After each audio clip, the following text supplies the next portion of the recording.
NasCAR by John Schutron. The company I'm doing is NasCAR, and I'll be doing it over the background information, the intended audience, visible analysis, post analysis, competitive analysis, and recommendations. So a little bit about NasCAR is it's the National Association for Stock Car Auto Racing, and William Henry France was the original founder, and the company has stayed within the family, and now Brian France is the current CEO. Um, a little fun fact about NASCAR is it originally got his idea from bootlegging uh, alcohol during the Prohibition era because they needed to make the cars fast enough to outrun law enforcement. And the the three races that are NASCAR are the Nationwide, the Sprint Cup, and the Camping World Cup. Also, the first ever NASCAR race was on February 15th in 1948, and the winner of the race was Red Byron. Um, within five 5 days, NASCAR was officially incorporated, and a lot of people started buying in as soon as the first race happened. They saw that it could really bring in an audience and create a profit. In 1949, the NASCAR Sprint Cup Series was created, and 10 years later, the Talladega Superspeedway was built, and then 20 years later, the Daytona 500 was the first televised event for NASCAR. So they really went bang. Once they got started, it really kind of was quick how popular they got.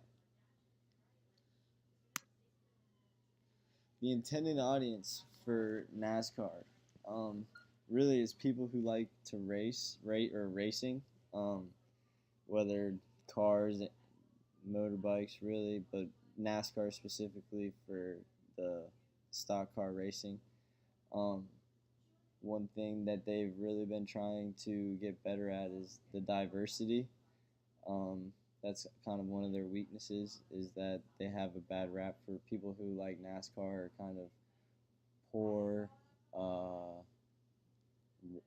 white country people that don't really are not very educated, and they're really trying to um, bring in more diverse audience and people who really just like cars. Really, that's the intended audience. Even athletes, because it is a sport, even though it seems kind of not very athletic to be driving the car, but going at speeds that fast is really not easy at all. And really, they want more people to watch. They it seems they don't really care anyone. Their intended audience seems to be really anyone that will watch NASCAR. So NASCAR they made a deal with Fox and NBC for 2.4 billion in 2001. Before that, it they didn't have any sponsors to be televised, so different NASCAR events would be on different networks. And within 4 years of them having that deal with Fox and NBC, they later had 4.48 billion uh, pod broadcasting contract in 167 different countries, and um, they also broadcast in I don't even know how many different languages. They and their social media is also where you can watch now. You can stay tuned live with races on Twitter, and they have a stronger Twitter presence than Instagram. But off of Instagram, you can shop on the NASCAR shop, and it's really just see pictures of all the upcoming stuff. Um, they really, it seems like on their Instagram they post every day, and some days they post multiple times a day, but when they do, it's within a couple hours spread apart. And they get quite a bit of comments from fans. But their Twitters are really their strong one, and they can you can really follow the races as they're going, get live updates. So these are just some posts, pictures from their pages, and you can see that they try to interact with their fans as best as they can. Um, they as it says like who would you they ask the people their fans who they think is gonna win, and then their Twitter just shows like kind of pictures of the behind the scenes, the driver talking to his pit crew, and outside the race stuff, more interactive with the fans. On Twitter they have 3.3 million followers, and on Instagram they have 999,000 followers, but they have way more posts on Instagram rather than Twitter. So the main competitors for NASCAR would be Formula One racing, which is the picture on the right, and uh, the MotoGP, which is the bikes. Um, and I mean, also you got the Supercross, the motocross races like that, that really compete with NASCAR, and um, that's really their only competitors. Though there's not too much uh, racing organizations that they really have to compete with. A lot of it is sponsors competing with sponsors on who can sponsor what car, and trying to get those sponsors, because those sponsorships are not cheap at all. And that's really what's kind of kept NASCAR going, is their ability to partner with sponsors and the sponsorships that keep it going. Recommendations for NASCAR.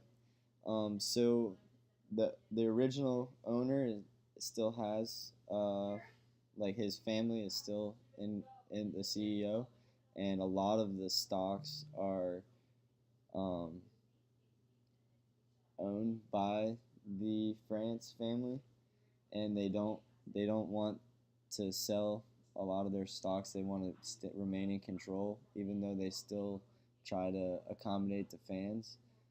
Um, I think that if they made stocks more available to fans, and um, it was easier or like more affordable for smaller companies, more local companies to sponsor cars, then it could bring in more fans, because you get the sense of community with the car, and then people would follow more on social media, and buy it and want to watch NASCAR to support their, because let's say Cincinnati, or in Cincinnati Skyline, if Skyline Chili had their own NASCAR driver, and the city of Cincinnati would all rally around that and watch and support that. And then also allowing sports betting, allowing betting on races at the racetracks, and um, even through an app or on social media, and that'll have more people on the social media. If they can't watch the race, if they're on the go and they have money on the race, they're going to be tuned in on their social media, and it'll also encourage people to want to go to more races. Their attendance rates have been down, and not as many people go to the races as they used to, and that could bring in, and that would make it, and that's inviting for a lot more audiences, because people really like to gamble, even even when they don't even really necessarily know what they're gambling on. Like horse racing, people go and bet on a horse because they think their name is cool, and they really have no idea.